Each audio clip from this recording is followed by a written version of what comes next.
अपने परिवार के साथ गायत्री विनीता को देखने निकली हुई थी। इस जनरल बस के अलावा और कोई बस नहीं मिली क्या आपको? इससे अच्छा हाथी या ऊंट पर बैठकर ही आ जाते हम। अपने बेटे के रिश्ते के लिए ऊंट क्या, रॉकेट पर भी बैठना पड़े तो मैं बैठने को तैयार हूँ। अब तो चुप हो जाइए आप दोनों, और इसी तरह लड़की वालों के सामने कलेश मत कर दीजिएगा, वरना बड़ा ही खराब इंप्रेशन पड़ेगा उन पर। अरे मुझे कोई कलेश करने में दिलचस्पी नहीं है बेटा। तेरा बाप ही किसी काम का होता तो अभी तक तुझे विदा कर चुका होता और बहू लाकर मुझे फ्री कर चुका होता, पर तेरा बाप, उसे तो चीजों में नुक्स निकालने से फुर्सत ही नहीं है। वैसे नुक्स आप भी कम नहीं निकालती मम्मी। ये क्या बात हुई कि लड़की में आदतें देसी होनी चाहिए? कल को तुम बोल दोगी वो देसी तरीके से सो नहीं रही है, ये कोई बात हुई भला? यही तो मार खा जाते हैं आजकल के बच्चे, इसीलिए शादी के 2-3 महीने में ही डिवोर्स होने की बात आ जाती है। अगर लड़की की सोच देसी होगी तो वो रिश्ते को बचा कर चलेगी। मुझे कुछ नहीं पता, लड़की की सोच तो देसी होनी चाहिए। और टेढ़े मेढ़े ऊंचे संकरे चौड़े रास्ते से फाइनली गायत्री अपने पूरे परिवार के साथ विनीता के घर पहुंच जाती है। आइए आइए भाभी जी आइए। भाई साहब कोई तकलीफ तो नहीं हुई ना आपको आने में? चेहरे से तो बड़े थके हुए लग रहे हैं आप।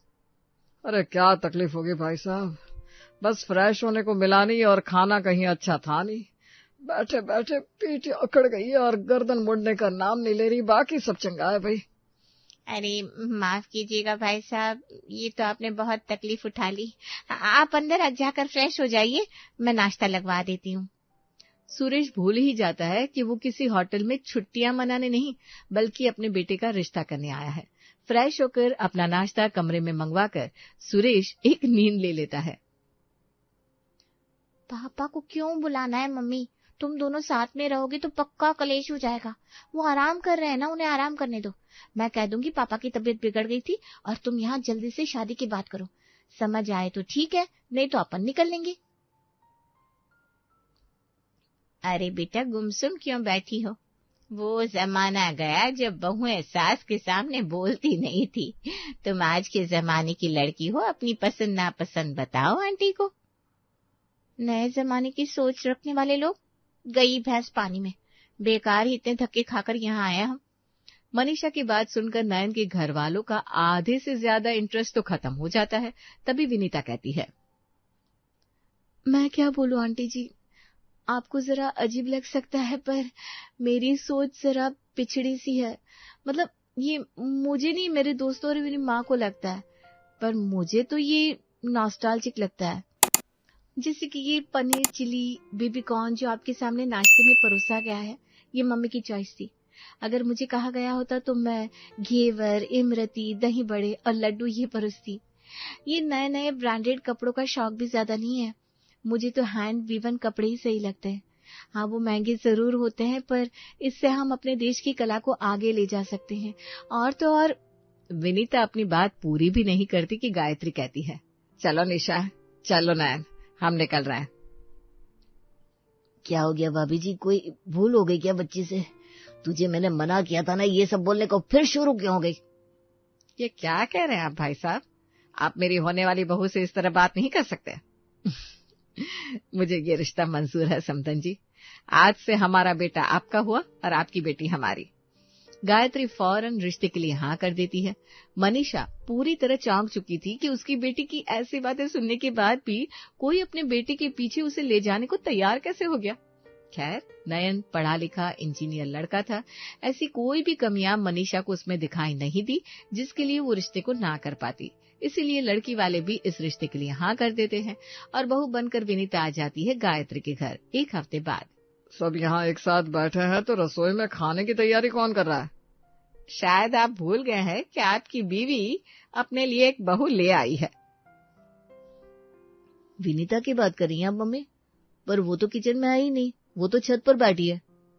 क्या? इसीलिए काफी देर से बहू मुझे दिखाई नहीं दी, तो मुझे लगा रसोई में होगी। कभी कभी बहू को रसोई में अकेला छोड़ना भी चाहिए, इसीलिए मैं अंदर नहीं गई। पर 10 बजे की धूप में वो क्या कर रही है छत पर? पता नहीं, कुछ पुराने कपड़ों से बना रही है। मुझे तो कुछ ज्यादा समझ में नहीं आया। गायत्री सीधा चेयर से उठकर छत पर जाती है, जहाँ उसकी बहू पुराने कपड़ों में से काट काट कर कपड़े निकाल रही थी। अरे ये तो क्या कपड़े लेकर बैठ गई बहू, वो भी नाश्ते के वक्त। ये कपड़े तो वो है जिन्हें घर के नौकरों ने भी लेने से मना कर दिया था। सोचा था फेंक दूंगी, पर तू तो लेकर कहाँ बैठ गई। पहनने लायक भी नहीं है ये, और पोछा कितने ही कपड़ों का बना लिया जाएगा। ऐसी बात की उम्मीद मुझे आपसे नहीं थी मम्मी जी। मुझे पता है ये कपड़े पहनने लायक नहीं बचे हैं, पर इसका कोई ना कोई हिस्सा, कोई ना कोई पार्ट तो इस्तेमाल किया ही जा सकता है। वो क्या है ना, निशा दीदी के कॉलेज में फंक्शन होने वाला है, इसके लिए उन्हें बहुत कूल कपड़े चाहिए थे। तो मैंने सोचा क्यों ना इन पुराने कपड़ों से कुछ कुछ कपड़ों को काट कर निकाल दिया जाए, फिर डाई करके कोई जींस या टॉप या कुछ नया पर्स बना ले। वाह, ये तो कचरे से भी फायदा देने वाली बात हो गई बेटा। हाँ नहीं तो क्या मम्मी जी, आप ही बताइए, दी के पास ऐसी कितनी ही जींस है जो पुरानी मॉडल की हो गई है, वो उन्हें पहनना ही नहीं चाहती। तो क्यों ना उन्हीं पुरानी मॉडल के कपड़ों को नया कर दिया जाए। तू तो अपने काम में ही लगी रहे बहू, नाश्ते की तैयारी मैं कर देती हूँ। गायत्री मुस्कुराते हुए नीचे जाती है और सभी के लिए नाश्ता तैयार कर देती है। थोड़ी देर बाद विनीता अपनी ननद की पुरानी जींस और कुछ कपड़ों के टुकड़े और एक सुई धागा लिए अपनी सास के कमरे में आती है।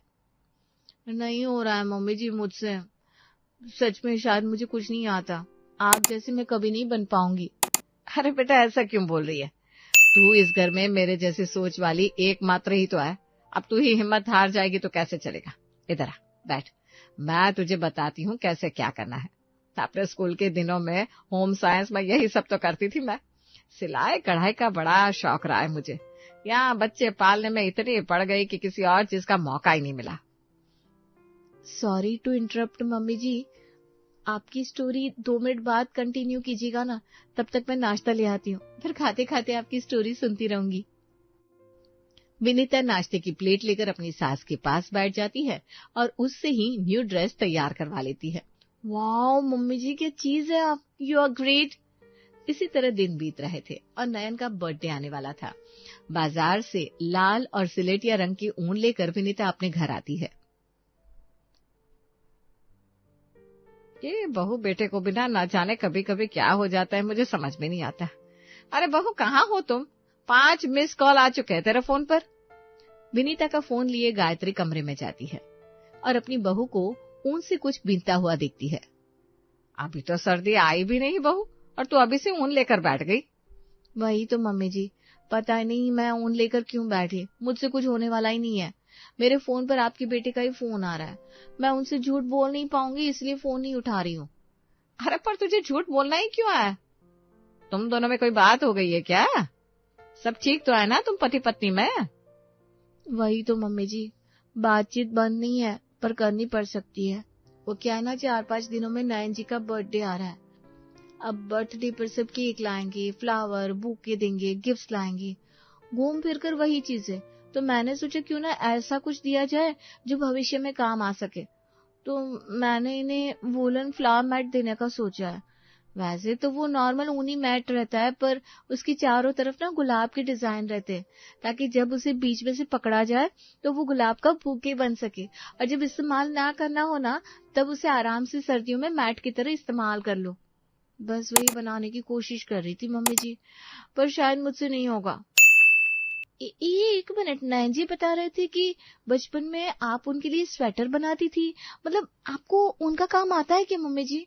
इसे बनाने में मेरी हेल्प कर दो ना प्लीज। ऊन के साथ अपना काम अपनी सास के हाथ में पकड़ाकर विनीता तो हो जाती है फ्री, और फिर से अपनी प्यारी बहू का एक नया तोता गायत्री के सर पर जाता है।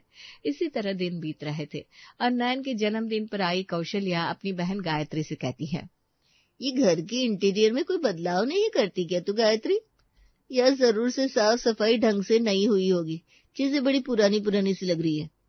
ये लो, क्या दीदी आप भी, ये चीज पुरानी नहीं है, ना ही इन पर धूल जमी है। ये तो आर्ट है, आर्ट। मेरी बहू हर पुरानी चीज को एक आर्ट फॉर्म में बदलने की कोशिश करती है। हर बार नई चीजों में पैसे क्यों लगाए? विश्वास नहीं करेंगे आप, आज के जमाने में जहाँ सभी के घर में पिसा हुआ आटा आता है, मेरी बहू चक्की लाने की बात कर रही थी। हाँ तो मंगवा लो चक्की और पिसवाओ आटा। उसे आए पूरे 2 महीने हो गए और इन 2 महीनों में एक बार भी मैंने तुम्हारे मुंह से ये नहीं सुना कि बहू खाना बना रही है। मतलब वो रसोई में गई ही नहीं। ये क्या कह रही हैं दीदी आप? ऐसी बात नहीं है। पहली रसोई के वक्त सभी को चाय पिलाई थी। उसके बाद वो जा नहीं पाई रसोई में, इतना काम रहता है मेरी विनीता को। तो ये बाहर की कला दिखाने के लिए पूरी जिंदगी पड़ी है। उससे कहो इस कला को छोड़कर फिलहाल रसोई की कला में ध्यान दे। और अपनी बहन को आग लगाकर कौशल्या वापस लौट जाती है। दीदी की कही बात में कहीं ना कहीं सच्चाई तो लग रही है मुझे। कहीं बहू जानबूझ के ड्रामा तो नहीं कर रही रसोई के काम से बचने के लिए। आज गायत्री सीधा विनीता के कमरे में जाकर उसे नाश्ता बनाने को कह देती है। आप भी ना मम्मी जी कभी कभी मुझे बहुत खुश कर देती है। इतने दिनों से कुकिंग करने का वक्त ही नहीं मिल रहा था मुझे। आज मैं अच्छे से नाश्ता तैयार करूंगी, बहुत मजा आएगा। विनीता खुशी खुशी किचन में जाती है और सभी के लिए आलू की सब्जी, धनिया लहसुन की चटनी, पराठे और रायता तैयार करके लाती है। अरे वाह भाभी, मान गए आपके हाथ को तो बिल्कुल ढाबे के खाने वाला स्वाद आ रहा है, नहीं पापा? अरे वो मेन रोड वाला NH 222 वाला ढाबा है ना, बिल्कुल उसका स्वाद है। खाना काफी अच्छा बना लेती हो बहू, जीती रहो जीती रहो। सभी भर भर कर विनीता की तारीफ कर रहे थे, पर उसके चेहरे पर ना ही सुकून था ना ही खुशी झलक रही थी। खाना तो अच्छा बना लिया बहू ने, फिर ये खुश क्यों नहीं है? नाश्ते के बाद सभी अपने अपने कामों पर निकल जाते हैं। फिर गायत्री जाती है विनीता के पास। नहीं नहीं मम्मी जी, इतना सा काम करके कौन थकता है? मैं थकी नहीं हूँ, वो मैं जरा डिस्टर्ब हूँ। वो ये गेहूं के आटे की रोटियां, ये अवन, ये मिक्सचर ग्राइंडर समझ में नहीं आते मुझे। आजकल तो फिल्म इंडस्ट्री के लोग गांव की कुकिंग हैबिट्स को अपना रहे हैं और हम है कि शहरीकरण में फंसे जा रहे हैं। और फिर विनीता अपने लैपटॉप पर अपनी सास को बॉलीवुड इंडस्ट्री के एक्टर्स का डाइट चार्ट दिखाती है। मम्मी जी ये देखिए, सोहा अली खान 7 दिन खिचड़ी खा लेती है, और ये खिचड़ी यूं ही कुकर की नहीं होती, पीतल के बर्तनों में लकड़ी पर बनी होती है, पौष्टिकता के लिए। अरे पर ये तो इस पर लिखा नहीं है बेटा। वही तो बात है ना मम्मी जी, सब कुछ लिख कर देंगे तो आम लोगों में और सेलिब्रिटीज में फर्क क्या रह जाएगा? यहाँ आप गेहूं की रोटियां खा रही है और वहाँ अनुष्का शर्मा कुट्टू के आटे की रोटियां खा रही है। और शाहरुख खान, वो तो आपका फेवरेट है ना, वो तो हफ्ते में 5 दिन बाजरे की रोटी खाता है। अरे बेटा, शाहरुख खान दिन भर एसी में भी तो रहता होगा। अगर वो बाजरे की रोटी खा रहा है तो कुछ और भी तो खा रहा होगा ना जो पेट को ठंडा करे। इसीलिए पापा जी आपसे चिढ़ते हैं। मम्मी जी, आपको पुराने जमाने की चीजों का शौक है, यहाँ मैं आपको आप ही के जमाने की चीजों के बारे में बता रही हूँ। और आप है कि आलिया भट्ट की सासू को तो आप जानती होंगी, आप ही के जमाने की है। वो तो मिट्टी के घड़े में एक रात पुराना चावल दही के साथ रखकर सुबह छौंक लगा के खाती है।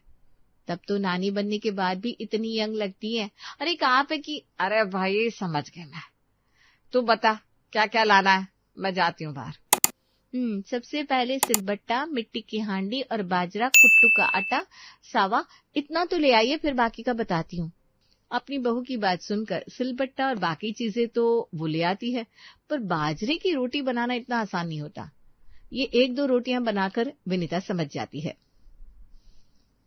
नहीं बन रही रोटियां मुझसे मम्मी जी, आपको तो आती होगी ना। मैं बाहर टेबल लगाती हूँ, आप तैयार कीजिए ना। अब तेरा बहुत हो गया बेटा, इस बार ऐसे पकवान खिलाऊंगी तुझे कि खुद इन ड्रामों से तौबा कर लेगी। और बाजरे की सब्जी के साथ गायत्री सरसों का साग तैयार करती है और टेबल पर परोसती है। तो बताइए कैसा लगा? अरे मेरा मुंह मत देखो, ये सेलिब्रिटीज वाला खाना है, खाओ खाओ। रात को एक वक्त ही खाया हुआ बाजरे का पराठा किसी को हजम नहीं हो रहा था। देर रात निशा पेट पकड़े अपनी माँ के कमरे में आती है। गैस की गोली दो ना मम्मी, बड़ा हैवी हो गया डिनर। तेरा भाई भी गैस की गोली लेने आया था। सबक सिर्फ बहू को सिखाना है, इस चक्कर में कहीं तुम सबकी तबीयत ना बिगड़ जाए। ठीक है, अब से टेबल पर खाना तुम्हारी भाभी के लिए अलग आएगा और तुम सबके लिए अलग। तुम सबको अपनी भाभी के सामने बस कोई रिएक्शन नहीं देना है ताकि उसे शक ना हो। और इसके बाद भाभी की ये नखरे बंद हो जाएंगे? हाँ, हमेशा के लिए। अगली सुबह आम की लकड़ियां लेकर गायत्री खुद ही बैठ जाती है। ये धुआं कैसे फैला हुआ है मम्मी जी, आप ये क्या कर रही हैं? लकड़ी के ऊपर ही खाना बनाना चाहिए बेटा, गैस सिलेंडर का क्या भरोसा, इनसे ना खाने की पौष्टिकता चली जाती है, इसलिए मैंने लकड़ी जला ली, मतलब जल रही है। अब जब तक लकड़ी में खाना तैयार होगा तब तक तो घर के बाकी काम कर ले। गायत्री के प्लान में सभी शामिल हो चुके थे, तो घर की प्यारी बहू को घर पर ही मिट्टी के तवे पर बना हुआ खाना नसीब होने वाला था। गर्मा गर्म कुट्टू के आटे की रोटियां अचार के साथ गायत्री विनीता के पास लेकर आती है। आज तो नाश्ता लाने में बहुत देर हो गई मम्मी जी, पापा जी भी चले गए और देखिए दीदी भी कॉलेज चली गई। अरे जाने दे उन लोगों को बेटा, मुझे तो तुझसे मतलब है, एक तू ही तो है जो मेरे जैसी सोच रखती है। ले आराम से खा, मैं और पराठे लाती हूँ, और दोपहर में ना किनुआ की तैयारी कर लूंगी। किनुआ मम्मी जी? हाँ बेटा, उसमें ना ज्यादा फाइबर होता है, नहीं तो ब्राउन राइस है, बार्ली है। अब रोज रोज इसी तरह का खाना गायत्री अपनी बहू को खिलाती और बनाना भी सिखाती। इतना भारी खाना तो हजम नहीं हो रहा, पूरे चेहरे पर दाने आ गए और मुंह के अंदर छाले। गांव की देसी रोटियां बनाने में मम्मी जी मेरा हाजमा ही ना बिगाड़ दे। अब कमरे में बैठे हुए विनीता खुद में ही बड़बड़ा रही थी, तभी उसकी सास कमरे में आती है। अरे बेटा, तू एसी चालू करके बिस्तर पर क्यों बैठी हुई है? नहीं नहीं नहीं, देसी तरीका ये नहीं कहता, हमें हमेशा जमीन पर बैठना चाहिए। मैं तेरे कमरे से ना बिस्तर हटा देती हूँ, और खाने का मैं सोच रही थी घर के ना स्टील के बर्तन हटा देते हैं और केले के पत्ते ले आते हैं, उससे और ताजगी मिलेगी। आजकल सेलिब्रिटीज यही तो कर रहे हैं। मैं आपके आगे हाथ जोड़ती हूँ मम्मी जी, मुझे माफ कर दीजिए, ये सब कुछ मेरे कारण हुआ है। इंस्टाग्राम पर लोग कैसे पुरानी चीजों को नया कर रहे हैं, उन्हें DIY करके इस्तेमाल कर रहे हैं, और कैसे सेलिब्रिटीज क्या खा रहे हैं ये तो मैंने देख लिया। उसके पीछे की माथापच्ची मैंने नहीं देखी। उनके घर में 12-12 नौकर होता है, सारी फैसिलिटीज होती हैं, गर्म अनाज के साथ पेट को ठंडा करने के लिए अलग अलग ड्रिंक्स होते होंगे। हमारे यहाँ तो ऐसा कुछ नहीं है। मम्मी जी सब मेरी गलती है, मैं कसम खाती हूँ ये बेकार के तोते पालना बंद कर दूंगी, पक्का।